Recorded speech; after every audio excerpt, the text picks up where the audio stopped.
Hey guys, welcome to the next tutorial of ethical hacking and penetration testing via Kali Linux, and this is for the advanced tutorial. So I've already done few tutorials related to ethical hacking and penetration testing in my previous version, that's the basics for Kali Linux. If you have not gone through that, then I would probably recommend going through that. The reason being that if you want to proceed with this course properly, then you need to know the basics for that, and you will only get that when you go ahead and do the basics for penetration testing that I have taught you before. So speaking about password cracking, including ones for Linux, Windows, WEP, WPA2, that's for wireless, and even online passwords using THC Hydra, we can now go ahead and crack any type of passwords using Kali Linux. Now, I thought it might be worthwhile to begin a series on password cracking in general, and password cracking is both an art and a science, and I hope to show you the many ways and the subtleties involved in this. So we will start with the basic principles of password cracking that are essential to all password cracking techniques, followed by some of the tools and technologies used. Then one by one I'll show you how to use those principles and techniques effectively to crack or capture various types of passwords out there. So the first thing would be the importance and methods of password cracking. So passwords are most widely just let me go ahead and start up my VMware. So passwords are like most widely used form of authentication throughout the world. Let me just start it. A username and a password are used on computer systems, banks, accounts, ATMs, and many more. The ability to crack password is an essential skill to both a hacker as well as the forensic investigator. Whereas the forensic investigator needs to hack the passwords for accessing the suspect's system, hard drive, email account, etc. Although some passwords are extremely easy to crack, some may be extremely difficult as well. And in those cases, the hacker or the forensic investigator can either employ greater computing resources such as a botnet, supercomputer, using the GPU or ASIC, etc.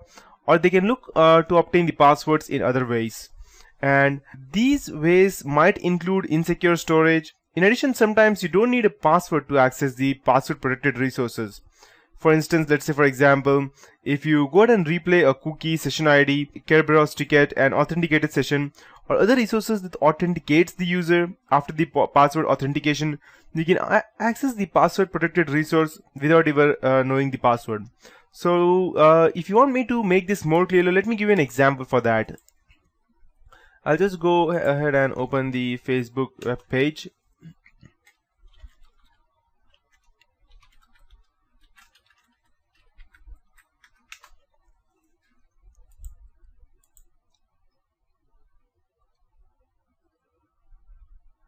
Okay, I believe this is denied. Okay, so I still have other ways to access that. Let me go ahead and just open this up. Let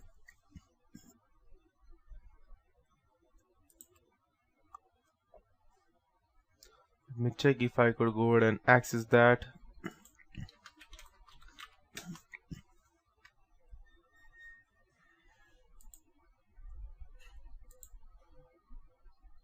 Okay,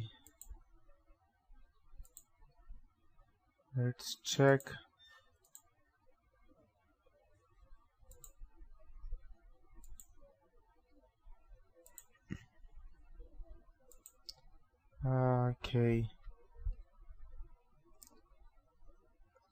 Okay, I believe I won't be able to. Okay, let me take you to a Gmail account. Gmail, probably I'll be able to log in, I believe.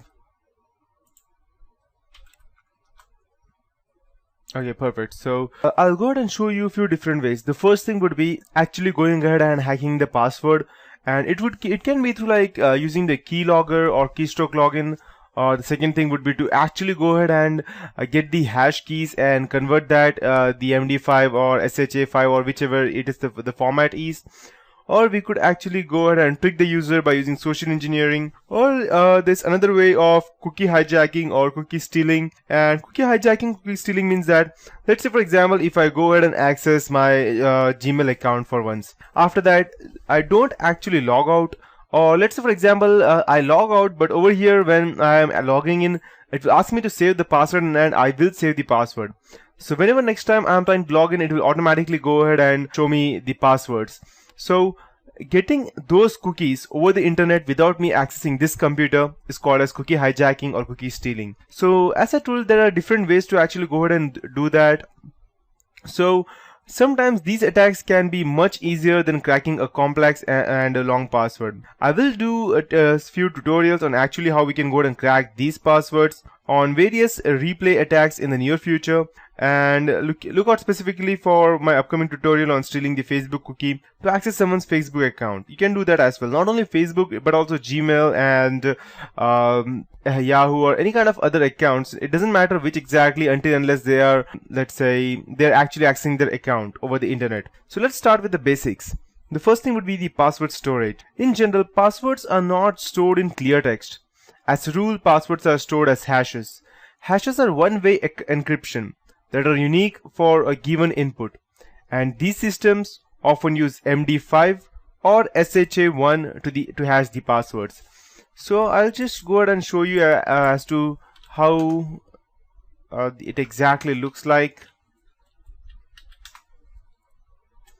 Let me see. Okay, so I'll just go ahead and open this. I'll just show you the image. So this is how a hash password looks like. So this is the actual stuff that's ABCD. It's converted into the hash one. We have 1, 2, 0, and that's again converted, and this is how it looks like in total.